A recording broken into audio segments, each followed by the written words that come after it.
Please do subscribe, hit the bell icon, get the notification.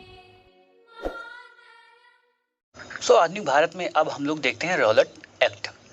भारतीय स्वतंत्रता संग्राम के दौरान रॉलेट एक्ट ने जिस कारण से सार्वजनिक रोष उत्पन्न किया वो क्या था? इसने लोगों को बिना मुकदमा चलाए जेल भेजने की अधिकार दे दिया था ब्रिटिश सरकार को। रॉलेट एक्ट लाने का प्रयोजन क्या था? क्या लक्ष्य था लाने का? राष्ट्रीय एवं क्रांतिकारी गतिविधियों पर रोक लगाना। रॉलेट एक्ट भारत में लागू किया गया कब? 1919 में। रॉलेट एक्ट का लक्ष्य क्या था? बिना मुकदमा चलाए, मुकदमा की सुनवाई बिना क्या कर देना, लोगों को जेल भेज देना। रॉलेट एक्ट के संदर्भ में सही कथन। रॉलेट अधिनियम, ठीक है, सेडिशन कमेटी की सिफारिश पर आधारित था, बिल्कुल। रॉलेट सत्याग्रह में गांधी जी ने होम रूल लीग का उपयोग करने का प्रयास किया। चलिए, जब रॉलेट एक्ट पारित हुआ उस समय भारत का वायसराय कौन था? James Ford. जेम्स फोर्ड था। रॉलेट एक्ट का भारतीय राष्ट्रीय कांग्रेस ने विरोध किया क्योंकि इसका लक्ष्य था व्यक्तिगत स्वतंत्रता को सीमित करना। अखिल भारतीय राजनीति में गांधी का पहला साहसिक कदम था रॉलेट सत्याग्रह। रॉलेट एक्ट के विरोध में लगान न देने का आंदोलन चलाने का सुझाव किसने दिया? स्वामी श्रद्धानंद ने। The anarchical and revolutionary crime act को सामान्य बोलचाल में क्या कहा जाता है? Rowlatt act. रॉलेट एक्ट वह महत्वपूर्ण घटना जो जलियांवाला बाग नरसंहार के तुरंत पूर्व घटी। रॉलेट एक्ट का बनना। जलियांवाला बाग हत्याकांड कब हुआ? 13 अप्रैल 1919 को। जलियांवाला बाग कत्लेआम कहाँ हुआ? अमृतसर में। काफी संख्या में लोग अमृतसर के जलियांवाले बाग में 13 अप्रैल 1919 को एकत्र हुए थे। क्यों एकत्र हुए थे? डॉक्टर सैफुद्दीन किचलू और डॉक्टर सतपाल की गिरफ्तारी के विरोध में। 30 मई 1919 को अपना अलंकरण यानी कि ऑनर भारत सरकार को लौटाने वाले प्रथम व्यक्ति, भारत सरकार नहीं कहेंगे आप, ब्रिटिश सरकार कहेंगे, रविन्द्रनाथ टैगोर। वह जिसके विरोध में रविन्द्रनाथ टैगोर ने अपनी नाइटहुड की उपाधि को त्याग दिया जलियांवाला बाग नरसंहार के बाद। जलियांवाला बाग हत्याकांड के विरोध में वायसराय की कार्यकारिणी परिषद की सदस्यता से किसने इस्तीफा दिया? शंकर नारायण ने। जलियांवाला बाग नरसंहार, डॉक्टर सतपाल को बंदी बनाया जाना तथा 1919 में अमृतसर कांग्रेस का अधिवेशन, घटनाओं का सही क्रम आपको बताना है। आपको ये जो सेंटेंस दिया है उसका सही क्रम बताना है। तो सबसे पहले सतपाल को बंदी बनाया गया, दूसरा जलियांवाला बाग नरसंहार, और फिर 1919 में अमृतसर में कांग्रेस का अधिवेशन। हंटर आयोग की नियुक्ति की गई, किससे संबंधित था? जलियांवाला बाग हत्याकांड से। जनरल डायर का नाम जुड़ा है किससे? जलियांवाला बाग की घटना से। इसी ने गोली चलाने का आदेश दिया था। चलिए आगे देखते हैं। जलियांवाला बाग हत्याकांड के जिम्मेदार डायर यानी जनरल डायर को मार डाला। किसने डाला? उधम सिंह ने। उधम सिंह जब जलियांवाला बाग हत्याकांड हुआ तो बहुत दुखी थे और उन्हें प्रण कर लिया। उस समय वो कह सकते हैं बहुत छोटे थे, प्रण कर लिया कि इसको मैं मारूंगा, और इंग्लैंड में जाकर उन्होंने इसको मारा। जलियांवाला बाग नरसंहार पर कांग्रेस जांच समिति की रिपोर्ट के प्रारूप को लिखने का कार्य किसे सौंपा गया? महात्मा गांधी को। 1919 में जघन्य जलियांवाला बाग कांड के समय भारत का वायसराय कौन था? James Ford. वह घटना जिसने मॉन्टेग्यू ने निवारक हत्या का नाम दिया, जलियांवाला बाग। वह एक्ट जिसके कारण सार्वजनिक रोष की लहर उभरी, फलस्वरूप जलियांवाला बाग में ब्रिटिश द्वारा नरसंहार या जनसंहार की घटना घटी। The Rowlatt act. खिलाफत आंदोलन देखते हैं। खिलाफत आंदोलन प्रारंभ किया गया था किसके द्वारा? शौकत अली और मोहम्मद अली के द्वारा। खिलाफत आंदोलन के प्रमुख नेताओं में कौन कौन थे देख लेते हैं। मौलाना मोहम्मद अली और शौकत अली। खिलाफत आंदोलन के मुख्य उद्देश्य थे भारत के मुसलमानों में ब्रिटिश विरोधी भावना उत्पन्न करना और ऑटोमान साम्राज्य की रक्षा और खिलाफत का रक्षा करना। 1919 में अखिल भारतीय सम्मेलन का अध्यक्ष किसे चुना गया? महात्मा गांधी को चुना गया। महात्मा गांधी ने खिलाफत आंदोलन का समर्थन किया। क्या? खिलाफत आंदोलन का समर्थन किया। क्यों समर्थन किया? गांधी जी अंग्रेजों के खिलाफ अपने आंदोलन में भारतीय मुसलमानों का सहयोग चाहते थे। वह जिसने खिलाफत आंदोलन को हिंदू और मुसलमानों की एकता के लिए एक अवसर के रूप में देखा। किसने? महात्मा गांधी ने। खिलाफत आंदोलन के दौरान हाजिक उल मुल्क की पदवी त्याग दी। किसने त्याग दी? हकीम अजमल खां ने। चलिए आगे देखते हैं। जिसने महात्मा गांधी को सावधान किया कि मुस्लिम धार्मिक नेताओं और उनके अनुयायियों के कट्टरपंथ को प्रोत्साहित न करें। किसने? मोहम्मद अली जिन्ना ने। मोहम्मद अली, शौकत अली, अब्दुल कलाम आज़ाद, M.A. जिन्ना में से महात्मा गांधी की खिलाफत आंदोलन में भागीदारी की आलोचना की। किसने की? M.A. जिन्ना ने। खिलाफत आंदोलन का परिणाम क्या हुआ? हिंदू मुस्लिम मतभेदों में कमी आई। वह व्यक्ति जिसने 4 अप्रैल 1919 को जामा मस्जिद के प्रवचन मंच से हिंदू मुस्लिम एकता का भाषण दिया, स्वामी श्रद्धानंद ने। क्या? स्वामी श्रद्धानंद ने। कांग्रेस ने खिलाफत आंदोलन का समर्थन किया। क्यों किया? खलीफा की पुनः स्थापना के लिए और मुसलमानों की सहानुभूति प्राप्त करने के लिए। जवाहरलाल नेहरू, मदन मोहन मालवीय, मोहम्मद अली और स्वामी श्रद्धानंद में से खिलाफत आंदोलन का समर्थन किसने नहीं किया? मदन मोहन मालवीय ने नहीं किया। वर्ष 1920 में खिलाफत कमेटी की सभा, जिसने गांधी को असहयोग आंदोलन के नेतृत्व को संभालने का अनुरोध किया था। तो ये खिलाफत कमेटी की सभा कहाँ हुई थी? इलाहाबाद में हुई थी। इस मिसाल में हम मुसलमान और हिंदुओं को भिड़ा नहीं पाए। क्या? भिड़ा नहीं पाए। किसने कहा था ये कथन? एचिंसन ने। क्या? एचिंसन ने। किस संदर्भ में? खिलाफत और असहयोग आंदोलन के समय। 1921 में मोपला आंदोलन शाखा थी। किसकी शाखा थी? आप कह सकते हैं खिलाफत आंदोलन की। असहयोग आंदोलन देखते हैं हम लोग। 1920 के नागपुर के भारतीय राष्ट्रीय कांग्रेस की अधिवेशन में असहयोग के प्रस्ताव को प्रस्तावित किया। किसने? C.R. दत्त ने। भारतीय राष्ट्रीय कांग्रेस ने पहला असहयोग आंदोलन शुरू किया 1920 में। महात्मा गांधी द्वारा चलाया गया प्रथम आंदोलन क्या था? असहयोग आंदोलन। 1 वर्ष में स्वराज का नारा गांधी जी ने दिया। किस आंदोलन के समय? असहयोग आंदोलन के समय। असहयोग आंदोलन के संबंध में सही। इस आंदोलन की अवधि 1920 से 22 तक था। 1 वर्ष के भीतर स्वराज की प्राप्त का लक्ष्य था। इसमें बहिष्कार की योजना थी।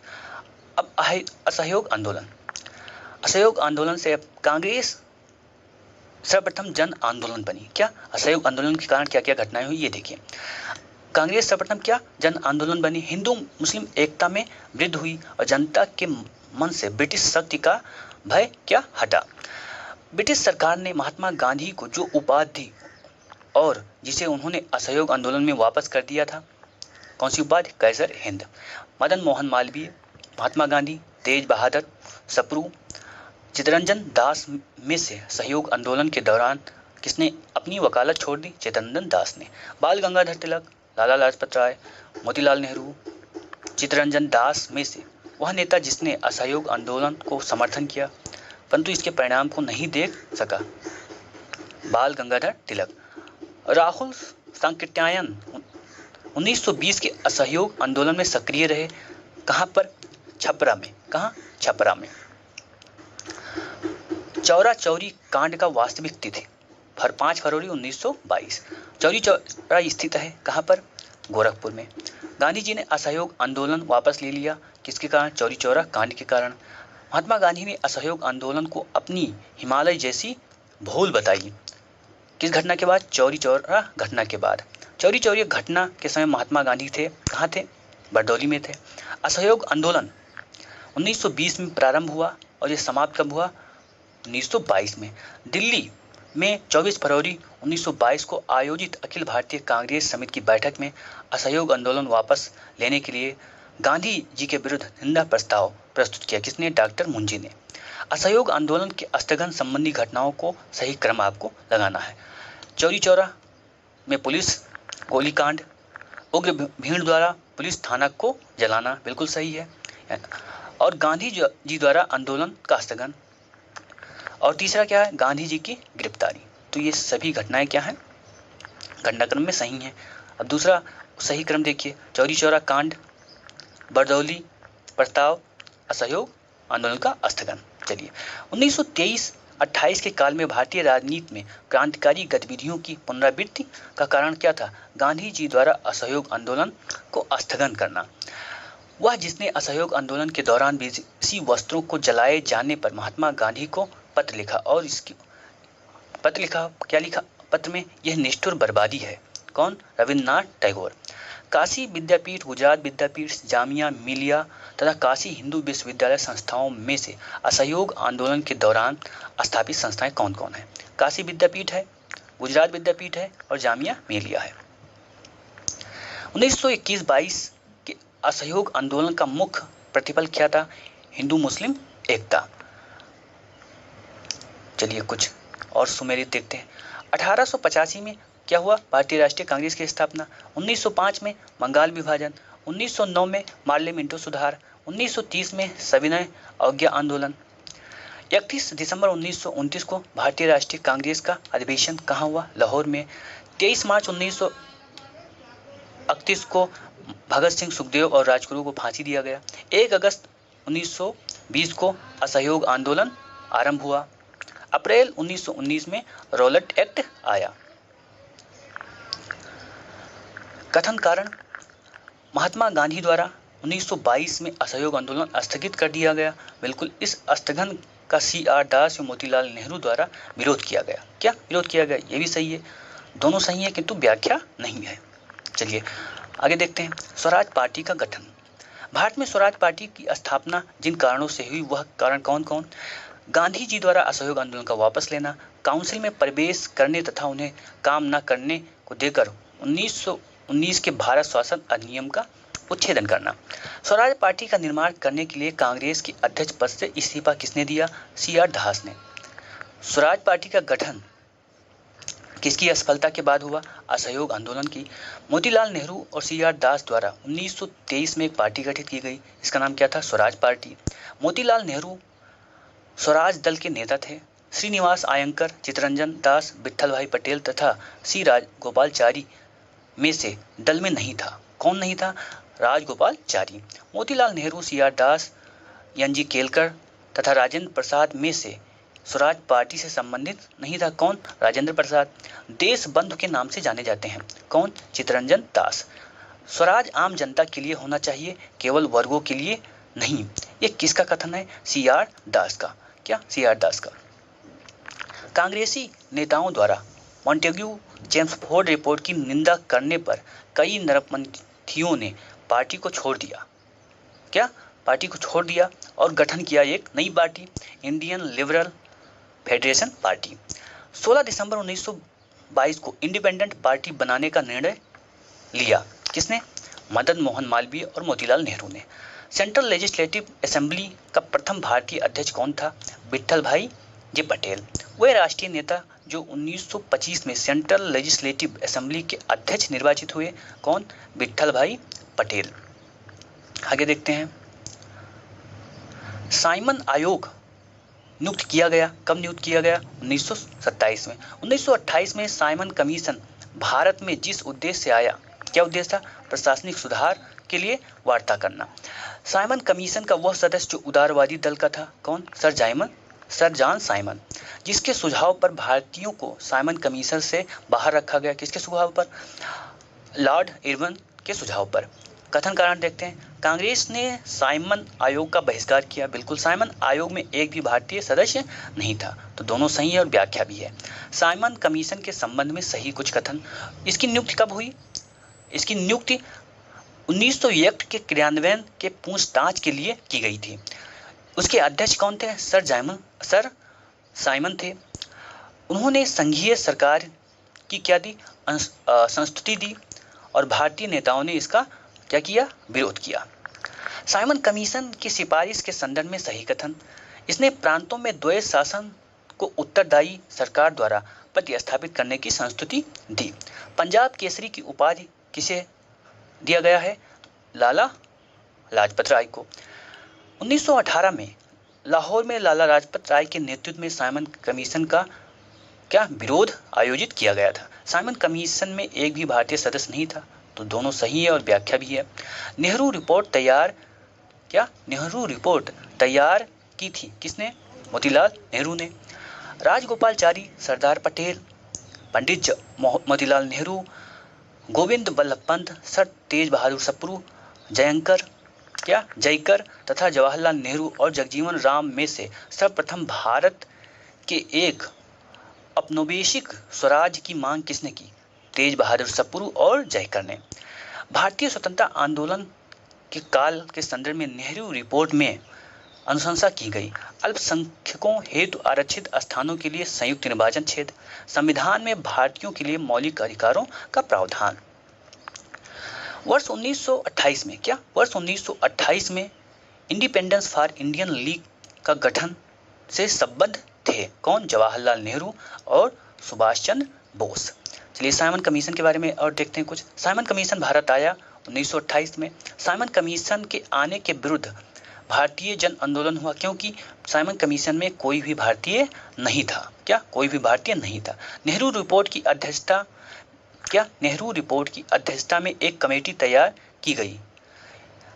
इसका विषय क्या था? तो नेहरू रिपोर्ट किसकी अध्यक्षता में? मोतीलाल नेहरू के।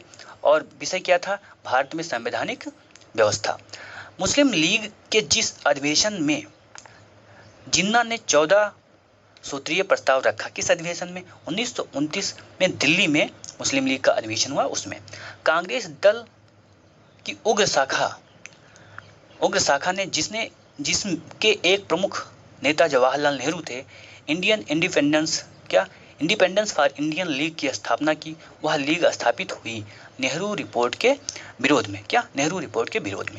तो इस वीडियो में इतना ही, फिर मिलते हैं अगले वीडियो में। तब तक के लिए जय हिंद। प्लीज़ चैनल को सब्सक्राइब कर लें।